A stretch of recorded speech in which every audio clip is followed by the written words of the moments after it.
Business news کی جانب۔ وفاقی ٹیکس محتسب کے کوارڈینیٹر مہر کاشف یونس نے کہا ہے کہ اس وقت پاکستان میں ہوا اور شمسی توانائی کے پلانٹ سے پیدا ہونے والی بجلی کا خرچہ تھرمل پلانٹس کی بجلی کے نصف سے بھی کم ہے۔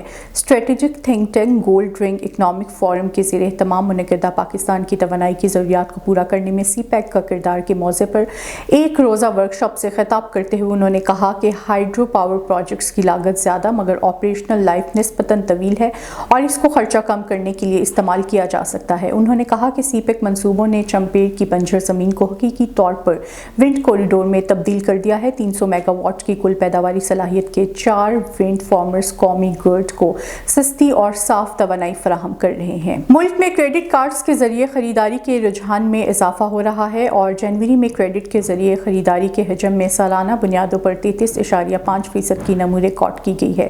اسٹیٹ بینک کی جانب سے اس حوالے سے جاری کردہ اعداد و شمار کے مطابق جنوری میں صارفین نے کریڈٹ کارڈز کے ذریعے 87 ارب روپے کی خریداری کی، جو گزشتہ سال جنوری کے مقابلے میں 33.5% زیادہ ہے۔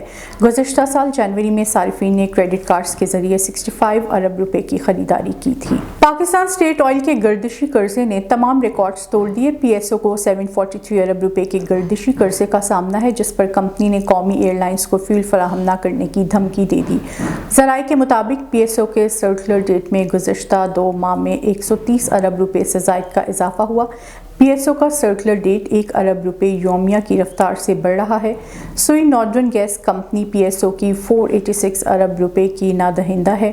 سرکاری تھرمل پاور پلانٹس نے پی ایس او کو 147 ارب روپے تیل کا بل نہیں دیا، جس کو کیسکو پاور کمپنیز بھی 30 ارب روپے کی نادہندہ ہیں۔